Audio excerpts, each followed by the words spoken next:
예수께서 그들에게 항상 기도하고 낙심하지 말아야 할 것을 비유로 말씀하여 이르시되 어떤 도시에 하나님을 두려워하지 않고 사람을 무시하는 한 재판장이 있는데 그 도시에 한 과부가 있어 자주 그에게 가서 내 원수에 대한 나의 원한을 풀어주소서 하되 그가 얼마 동안 듣지 아니하다가 후에 속으로 생각하되 내가 하나님을 두려워하지 않고 사람을 무시하나 이 과부가 나를 번거롭게 하니 내가 그 원한을 풀어주리라. 그렇지 않으면 늘 와서 나를 괴롭게 하리라 하였느니라. 주께서 또 이르시되 불의한 재판장이 말한 것을 들으라. 하물며 하나님께서 그 밤낮 부르짖는 택하신 자들의 원한을 풀어주지 아니하시겠느냐. 그들에게 오래 참으시겠느냐. 내가 너희에게 이르노니 속히 그 원한을 풀어주시리라. 그러나 인자가 올 때에 세상에서 믿음을 보겠느냐 하시니라. 오늘도 가정예배를 드리는 사랑하는 성도 여러분의 가정에 하나님의 은혜와 사랑과 평강이 함께 하시기를 기원합니다. 오늘은 누가복음 18장 1절로 8절의 말씀을 근거로 해서 응답을 위한 기도라는 주제로 말씀을 드리고자 합니다.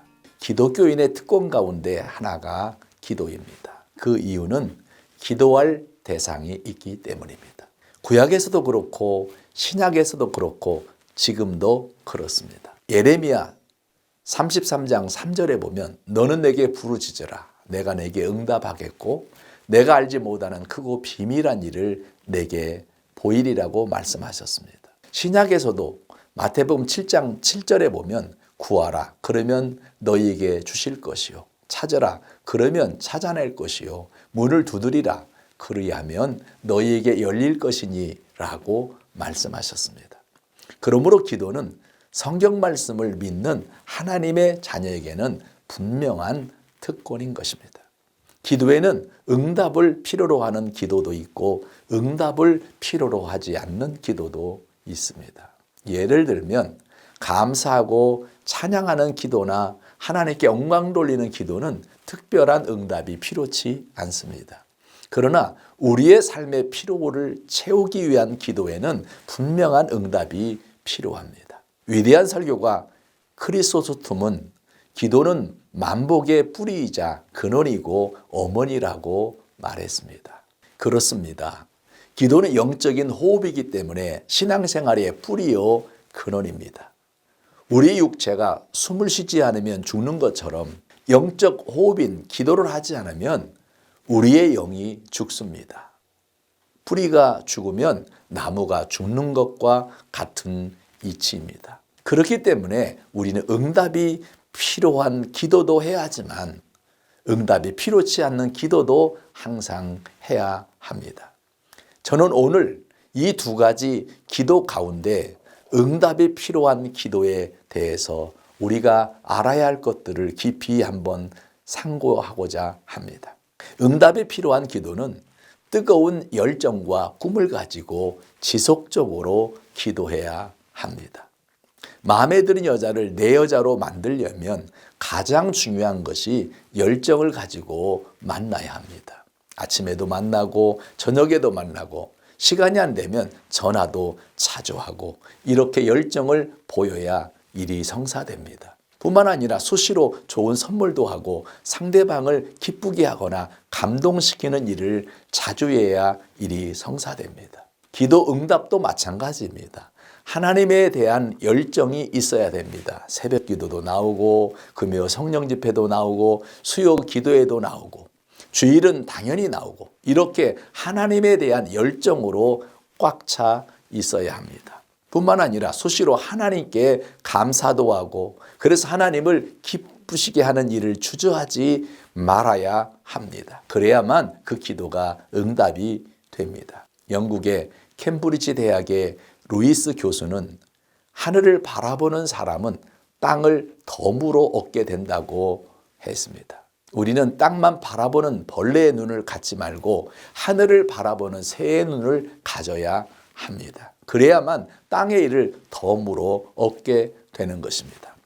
오늘 응답받은 한 과부의 기도는 자기의 문제 해결을 위해서 응답이 될 때까지 간구하고 또 간구했습니다. 기도는 며칠만 정해두고 하는 것이 아니라 응답이 될 때까지 해야 하는 것입니다. 히브리서 11장 1절에 보면 믿음은 바라는 것들의 실상이라고 말씀했습니다. 내 실상에 뚜렷해야지 실상도 없이 기도하면 아무런 의미가 없습니다. 열왕기상 18장에서 응답받은 엘리야의 기도도 그렇습니다. 엘리야가 응답받겠다는 결단을 가지고 기도했는데 어떻게 기도했느냐 하면 얼굴을 무릎 사이에 파묻고 있는 힘을 다해 기도했습니다. 언제까지 기도했느냐 하면 응답이 올 때까지 했습니다. 응답이 오는 징조를 사환을 시켜서 너는 올라가 바다 쪽을 바라보라고 했습니다. 처음에는 응답이 없으니까 7번까지 다시 가게 했는데 그때 바다에서 사람의 손바닥만한 작은 구름이 일어나나이다라는 보고를 하니까 그때서야 응답임을 알았습니다. 이처럼 우리 성도들은 기도하다가 낙심하거나 그냥 포기하면 안 됩니다. 기도를 시작했으면 응답이 올 때까지 해야 합니다. 그러면 응답받는 축복의 주인공으로 살게 되는 것입니다. 응답받기를 원한다면 기도할 때 꿈이 이루어진 것을 바라보며 낙심치 말고 밤낮 부르짖어 기도하는 게 중요합니다.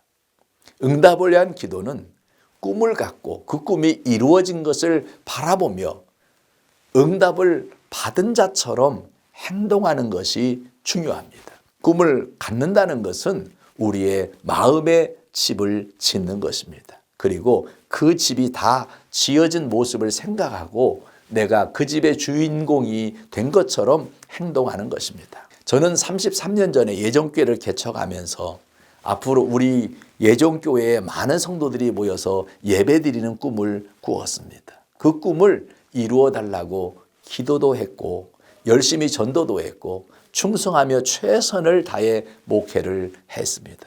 하나님이 그 꿈, 그 기도를 이루어 주셨습니다. 누가복음 18장 7절로 8절에 보면 하물며 하나님께서 그 밤낮 부르짖는 택하신 자들의 원한을 풀어주지 아니하시겠느냐.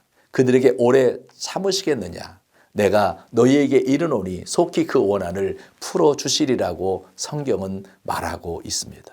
믿음에도 실력이 있어야 합니다. 이전에 박태환 수영 선수가 이야기하는 것을 들어보니까 시합이 있든지 없든지 하루 14km씩 매일 쉬지 않고 연습한다는 소리를 들었습니다.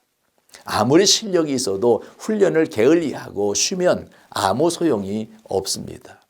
실력을 유지하는 길은 쉬지 않고 훈련하는 것만이 방법인 것입니다.